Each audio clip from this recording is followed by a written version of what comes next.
sahbihi wa mawala. Ahibahil kiram, usikum jami'a wa nafsi taqwallah wa bita'atihi wa bita'ati Rasulillah sallallahu alaihi wa alihi wa sahbihi wa sallam. Nasallahu subhanahu wa ta'ala an yaj'alana jami'an minal muttaqin. Amin ya rabbal alamin. Alhamdulillah kita berjumpa kembali dalam majelis rutin malam Kamis di Masjid Jami'al Islah. Dan alhamdulillah guru kita Idrus Al-Habsyi, Ustaz Al-Haj Haris Ubaidillah, begitu juga Ustaz Kembar Adi Albi, hafizahumullah ta'ala wa ta'ahum, amin, bi hayatihim, fa'ana bi ulumihim, amin ya rabbal alamin. Pada kesempatan ini saudara, saya hanya ingin menjawab beberapa pertanyaan yang berkembang di masyarakat sesuai situasi dan kondisi yang kita sama saksikan saat ini. Pertama ada yang bertanya, apa sih hukum demo? Nah, ini kan lagi rame gitu ya. Demo rame. Tumben lagi dapat pertempuran kayak gitu ya. Ya, akhirnya Ustaz Haris paling depan ya. Jadi ada tanya, apa sih hukum demo? Itu pertama. Yang kedua, apa sih hukumnya kalau dalam demo itu ada orasi-orasi yang sifatnya mengkritik, memprotes, dan sering juga kita dengar ucapannya keras, kasar ya Pak. Nah ini hukumnya apa? Jawabnya jawab kapan? Sekarang. Kamis depan. Kalau demo udah selesai. Kalau soal demo saya sudah pernah bahas di sini panjang lebar. Saya sudah pernah bahas di tablik-tablik, di majelis-majelis saudara, bahwa demo itu tidak lain dan tidak bukan adalah aksi unjuk rasa, aksi untuk menyampaikan pendapat. Jadi berdasarkan undang-undang yang berlaku di negeri kita, demo itu dilindungi undang-undang.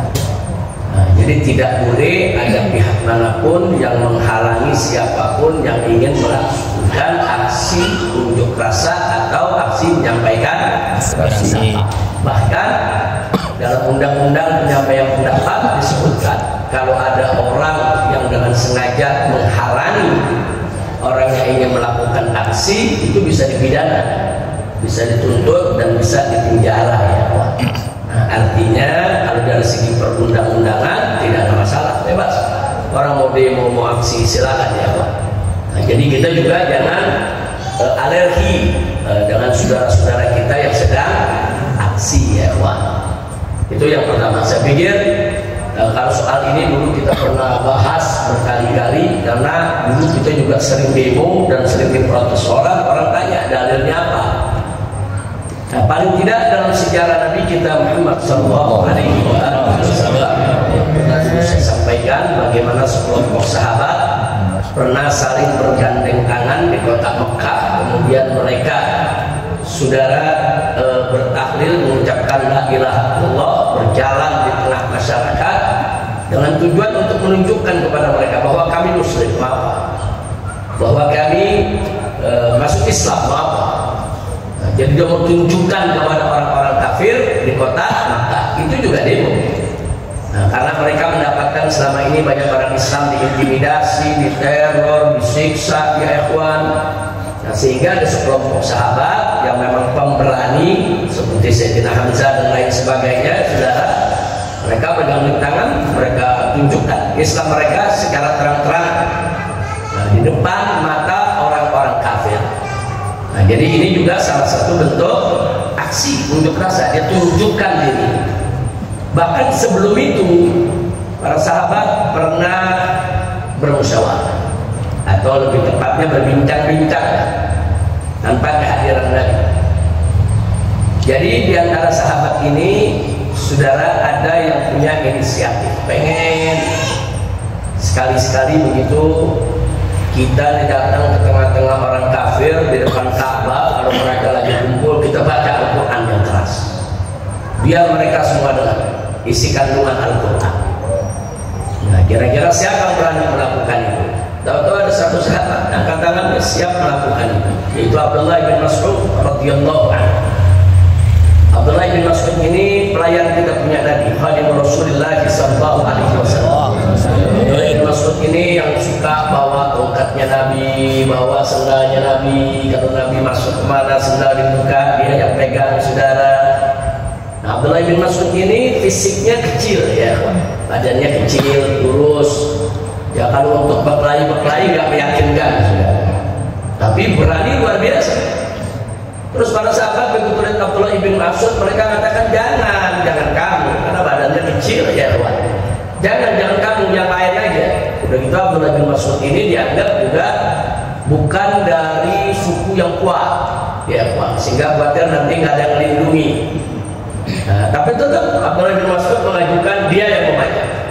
Singkat cerita, akhirnya di hari yang sudah ditentukan Abdullah bin Mas'ud jalan menuju Ka'bah. Di sekitar Ka'bah banyak orang-orang kafir Quraisy, pemuka-pemukanya pada hadir. Ada Abu Jahal, ada Abu Lahab, ada Abu Sufyan, ya wah, ini pemuka-pemuka semua. Nah, kemudian Abdullah bin Mas'ud di hadapan mereka sampai mengelilingi Ka'bah membaca surat Ar-Rahman.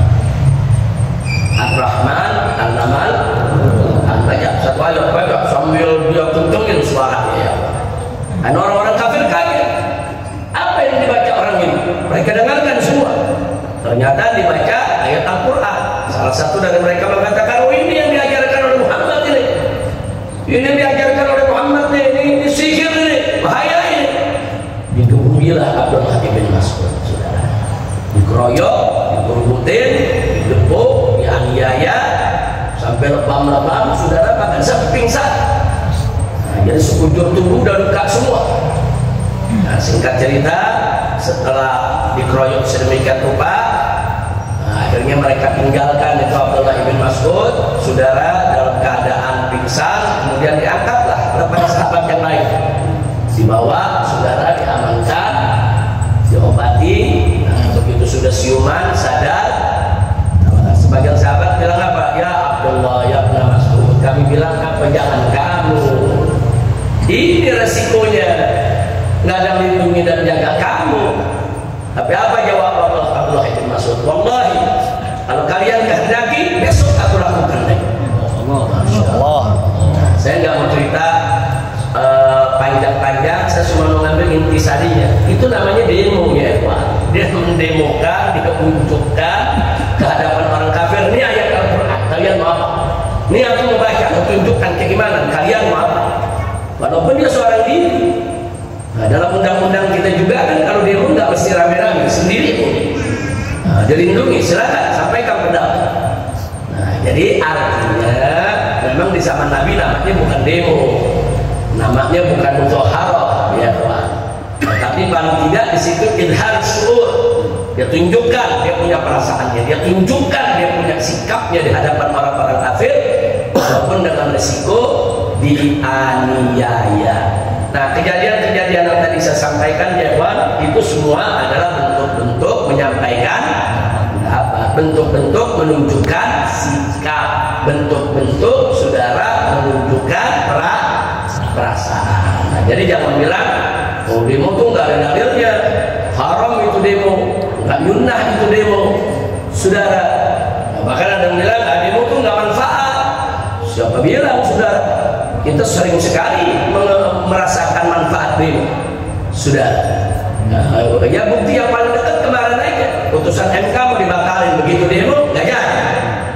Nah, kalau nggak demo, jadi dibatalin, saudara. Jadi itu tuh barang udah jadi. Tapi begitu demo nggak jadi, dibatalin. Jadi kita sudah sering, jangan kita nafilah demo nggak ada manfaatnya. Siapa bilang? Sering kali kita rasakan manfaat demo. Sesuatu yang tadinya menghimpit rakyat, begitu demo nggak jadi. Nah, sesuatu yang tadinya akan menyusahkan rakyat, begitu demo nggak jadi, sering tidak? Jadi jangan bilang nggak manfaat, jangan.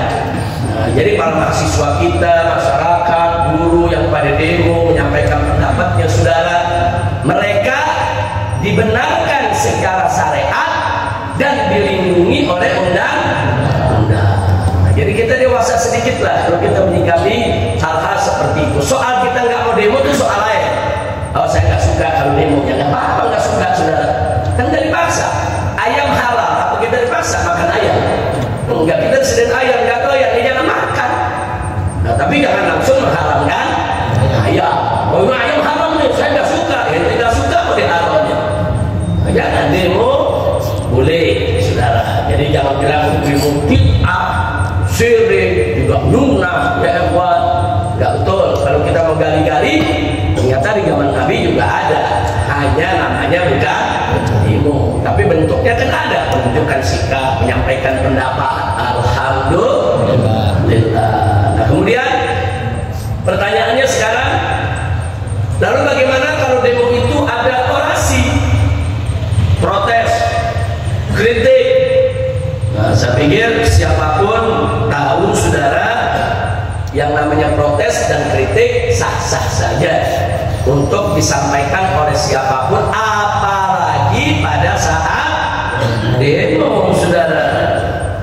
Nah, sekarang kita lihat aja, saudara, firman Allah dalam surat An-Nisa ayat 148. Nah, dulu pernah saya bawakan pada saat saya di sidang. Waktu sidang, ya Tuhan, waktu saya ditahan di gelar pengadilan di sidang, saudara. Jadi ada jaksa menyela kita, ini Habib kan guru agama, jadi pakai bahasanya jangan kasar lah kepada pemerintah, gitu ya Pak. Karena memang bahasa saya cukup keras saat sidang. Nah, sudah. Nah, kita jawab dengan surat An-Nisa ayat 148. Catat itu, surat An-Nisa ayat 148. Allah Subhanahu wa ta'ala la yuhibbullahu al-jahra bis-su'i minal qawli illa man dzulima wa kana Allahu sami'an 'alima. Subhanallah, luar biasa ini ayatnya. Apa Allah nyatakan di sini? La yuhibbullah, Allah tidak suka al-jahra bis-su', saudara. Orang al-jahra bis-su' minal qawli, orang yang mengucapkan kata-kata buruk secara terang-terang, Allah nggak suka.